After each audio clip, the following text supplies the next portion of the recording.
First, though, we continue with the breaking news. We're getting new details this morning of exactly what may have happened just south of San Francisco. You're looking at video of an explosion. It was so loud that people who were in the neighborhood thought a plane had crashed. Dozens are hurt, some critically burned. One person confirmed dead, and those numbers are expected to climb higher once firefighters can get back into that burned-out neighborhood and go door to door later today. Yeah, one of the reasons why people thought that a plane might have crashed is this area where this pipeline explosion happened is just a couple of miles away from San Francisco International Airport, about 10-12 miles south of the city. It was just after 6 o'clock local time when all hell broke loose. Dan Simon is live in San Bruno Forest this morning with the very latest, been working his sources. And the big question this morning, Dan, have they been able to turn off the flow of gas that's been fueling that inferno? Yeah, John, that's the good news. No more gas in that neighborhood. They've got it shut down so that now they can concentrate on the flames. Let me tell you where we are. We are here at the command center. This is where everything is being dictated. This is where the resources are starting, and then they wind up at the fire scene about a half a mile from where I'm standing. Earlier, we were actually in the thick of it, and I want to show you what it'll look like. There were early reports that a plane may have crashed into the hillside. Those reports were not true, but you can understand when you get here why some may have been under that impression. When fire crews got here, this neighborhood where we are was just totally engulfed in flames. You can see right now firefighters, all they can really do is take a defensive stance, try to put out some of these flames and try to prevent some of the other homes from catching on fire. Here's another vantage point of some homes that caught fire. You can see behind us just 4 or 5 homes totally leveled. Fire crews not doing anything over there. A few minutes ago, we heard very loud explosion. We didn't know what it was. It turned out to be this white station wagon, some kind of car explosion. So that's another thing that crews out here have to deal with. We are right next to what we think was ground zero. You can see behind me, everything is completely leveled. To give you an idea just how hot this fire was, I want to show you this. Look at the back of this white Volkswagen. The heat just melting this taillight. And if you walk to the front, you can see that the explosion caused the concrete to travel a great distance. It's just lying here on the windshield of this car, a little chunk of it. One of the big problems firefighters are dealing with right now is the wind. You can see it on this crime scene tape, just kind of blowing around, and you can see it with this smoke. That's helping to spread the flames. And the wind has died down. That is the good news. Hopefully, fire crews will soon be able to get an upper hand on this blaze. The latest figure we were told is a 50% containment. Some of the other numbers that we've been told, but we know that they're likely going to go up. We were told that 53 homes were destroyed, about 120 homes damaged, 38 people taken to the hospitals with various injuries, and 1 confirmed fatality. Spoke to one firefighter who said because this happened just after 6 o'clock local time as people were coming home from work, no doubt in his mind you're going to see that death toll rise. Meanwhile, we want to let you hear from some of the evacuees as they were fleeing this inferno. It was really quite dramatic for a lot of them. Some of them just leaving with the clothes on their backs, not knowing if they would come back to homes that were still standing. Let's listen to what some of them had to say.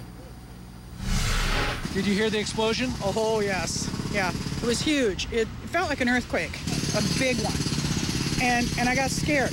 I mean, I've felt them before, but this one was, the whole house shook. And I got up to go into a doorway, and my living room filled with an orange glow. And when I went to my front door, glass front, I looked out, and everything was just flames. Another witness told me that he saw the flames coming towards his house. He got into his garage, drove off, and as he was looking through his rearview mirror, he could see that the flames had already reached his house. It was that close. In terms of how this all started, we know that there was a gas line rupture. We don't know how that occurred, but one interesting thing to note here is a neighbor is telling a local television station that he actually detected the smell of gas for 3 weeks. Said that PG&E, the utility company, actually came out and investigated, but he could still smell that gas odor. We reached out to a PG&E spokesperson. He said it was too early for him to comment about that, but One thing that spokesperson did say is that if it's determined that the utility is responsible, they will take full accountability for what happened. John, Dan, looking at some aerial pictures here from our affiliate KTVU of the pipeline rupture, the crater that it's caused, the proximity to houses. Looking at some satellite photos of the area, there's nothing that would obviously seem like a pipeline right of way. This thing looks like it was threaded right through the neighborhood in a very large gas main right through the neighborhood, very close to these homes. Certainly appears that way just when you consider how many homes immediately were engulfed by those flames. It appeared, as you're saying, that gas line was just right behind some of those houses. And, the real question is what happened? Was there some kind of construction going on in that area? Was the gas line unstable? Those are the questions that hopefully, we'll get some answers as soon as we get some daylight. And Dan, also the San Bruno fire chief, when he was speaking a little earlier, said that it may be tomorrow afternoon before they're able to actually get in there, do a full search. But as we heard from Brian Carmody, the freelance photographer who shot this video, there are rumblings within the rescuers and firefighters who were there that they very well may see the number of dead climb much higher once they get a full assessment. Well, and we're hearing the same thing, that they're not going to be able to get into these homes until, they feel comfortable that the area is safe. One thing they are asking neighbors to do is to go to the area shelters and give their address, explain that they got out, tell them that their family members got out, and try to get some sort of head count that way just by matching the addresses with the homes that went down. So, again, that's something that they're urging neighbors to do. All right, Dan Simon for us this morning in San Bruno. We'll be getting back to Dan throughout the morning as well. Dan, thanks so much. Been working all night on this story. While no cause of the initial explosion has yet to be determined, it would seem pretty obvious that a gas line rupture is to blame for the huge blast and the ensuing fire. All right, but there's a lot of questions as to whether or not there were complaints about a gas smell and whether or not those complaints were properly addressed. There are people who live in that neighborhood who said that they had reported the smell of gas 3 weeks ago. It started around 3 weeks ago in my neighborhood. PG&E had came out. I was working in my garage. They had told me to shut the door, shut the garage, and go inside, that there was real heavy, strong gases. After being in the neighborhood for a little bit, they packed up and left. But the real heavy smell was right down the street at the next stop sign. Every day after work, I would smell the heavy smell coming from the gutter and sewer right there. And for what you know, what did PG&E do about this? How long was this smell going on? What did they tell you to do? They told us nothing. I mean, I don't know how anybody can not repair a smell like that and not find that smell, especially going to neighborhoods. And there's other neighborhoods that have smelled the same smell, really strong. And for how long have you smelled this? For a good 3 weeks. And what did they tell you to do? When the head came out, they had said to shut the door and go inside the house. And that was it. And you can see as what had happened. It's just ridiculous.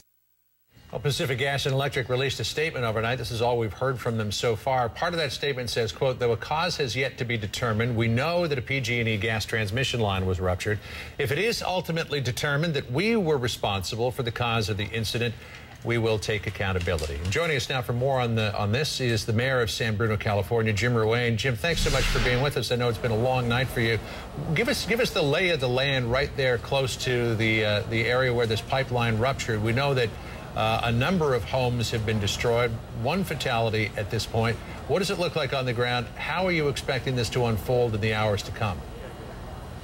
Well, unfortunately, if it's a sunny day tomorrow, it's still going to be very cloudy in San Bruno. We've experienced a massive tragedy, and we won't know the full extent probably for tomorrow and maybe a couple of days after that. The fire crews and the first responders have really not had a chance to get into the area because of residual fires and some of the gas that's still in the residential lines. So they're going to have to wait to daylight to make it safe for them to go down and see the full extent of this tragedy. Have you been able to get any handle on the situation for the people there who had to be evacuated?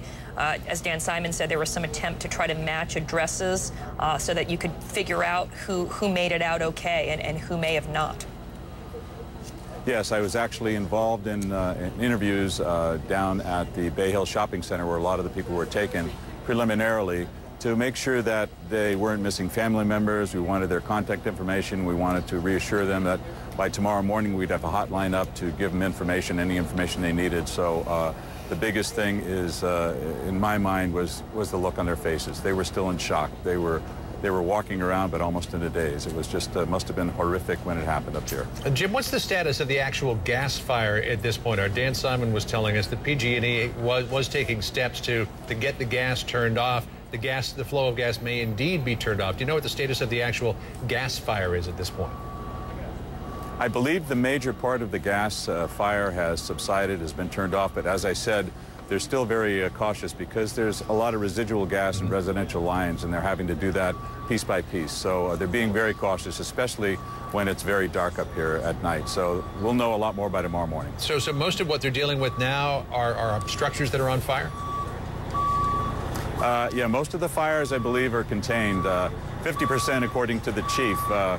But we did have some fires in the Crestmore Canyon, which is just east of the site. And CAL FIRE helped us put out most of that earlier today with borate and water drops, so that wouldn't get out of hand. But I couldn't tell you exactly right now the status of the fires. Your reporter said 50%. I believe 50% or better. You know, I know you're not a structural engineer, but could you just give us a sort of a explainer of how it works in terms of where these gas lines are located underground, you know, how they're set up to ensure that, of course, the energy is provided, but that the neighborhoods are safe? Well, I think I would be overstepping the knowledge of my boundaries here if I tried to explain that to you. A lot of these are easements, and you're better off talking to PG&E about how that's all set up. This apparently was a very high-pressure 24-inch line, so it wasn't just a simple residential line into someone's house. But PG&E is much better equipped to answer that question. And the other thing is, we do know that there were some injured who were taken to area hospitals. Do you have any, I guess, more information of where they were? I mean, were these people who evacuated the scene and were injured as they were getting out? Or do you know if there were any rescues within the homes in the area? No. To the best of my knowledge, no rescues. People just heard this tremendous explosion and fireball, and I think they tried to run. Probably a lot of it, I would speculate, would be flying glass. There were some burns that I saw coming up out of the neighborhood, but I think the report is 30 to 38 people taken to area hospitals. Some have been released with relatively... I haven't heard of any major injuries, but like I said, I've been back and forth to different locations since this started, you know, I'm not right on top of every specific item. Jim, just a few minutes ago, we heard from a local resident who said that he had smelled gas in the area for about 3 weeks and actually reported it to PG&E. As the mayor, did you ever hear any reports of a smell of gas in the area?